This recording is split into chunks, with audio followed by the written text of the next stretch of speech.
आप सभी को जय श्री कृष्ण, राधे राधे, जय माता दी। आप सब कैसे हैं? आशा करती हूँ आप सब अच्छे होंगे।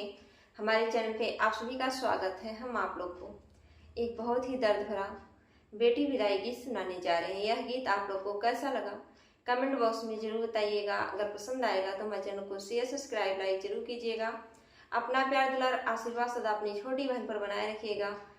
और आप लोग हमारे फेसबुक पेज को भी फॉलो कीजिएगा। पुष्पा लोकगीत के नाम से है।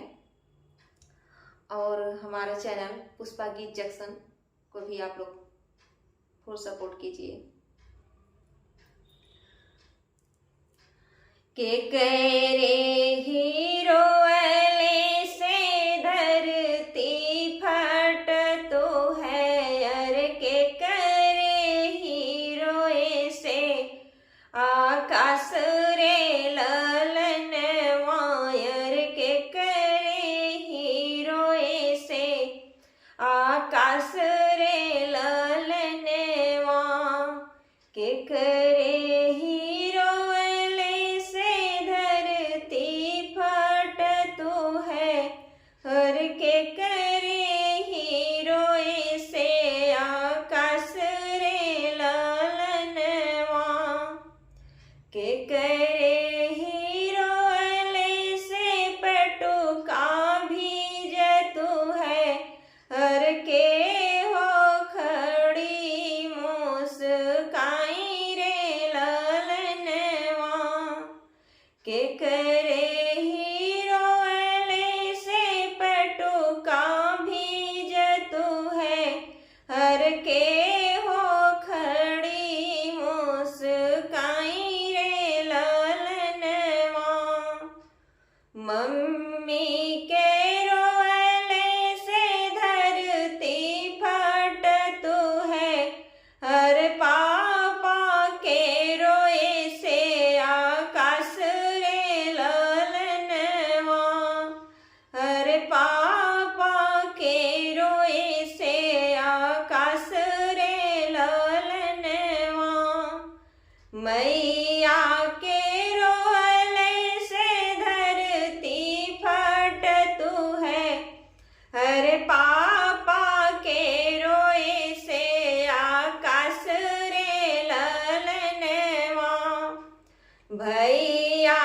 के रोले से पटुका भी जतु है, हर भाभी खड़ी मुस्काई रे ललनवा, हर भाभी खड़ी मुस्काई रे ललनवा, भैया के रोले से पटुका भी जतु है, हर भाभी खड़ी मुस्काई रे ललनवा, हर भाभी खड़ी मुस्काई रे ललनवा, मैया कहे बेटी रोज बोलैबे, हर पापा कहीं छठ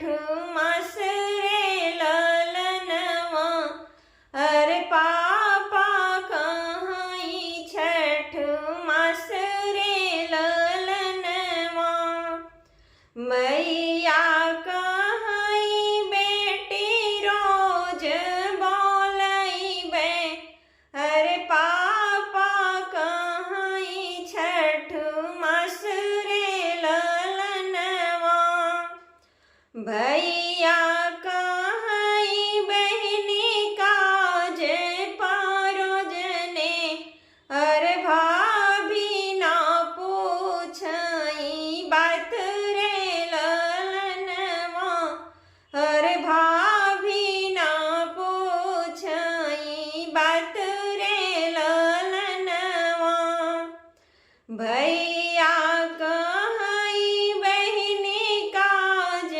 पारोजने,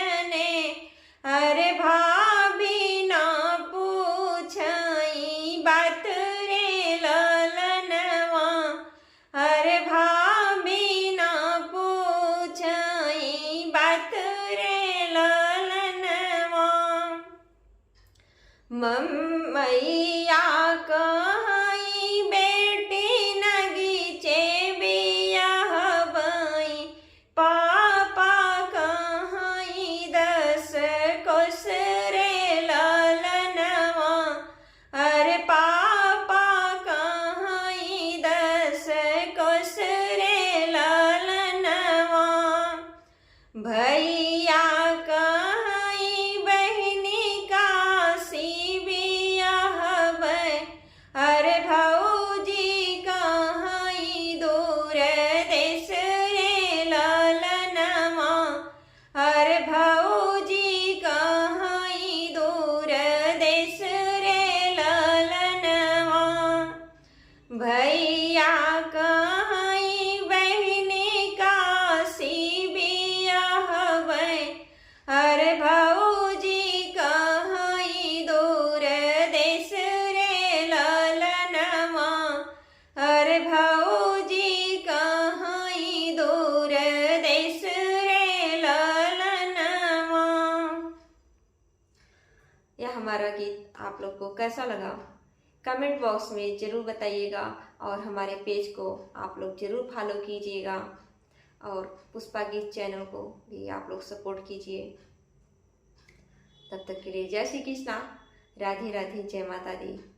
फिर मिलेंगे अगले वीडियो में अगले गीत के साथ। तब तक के लिए जय श्री कृष्णा, राधे राधे, जय माता दी।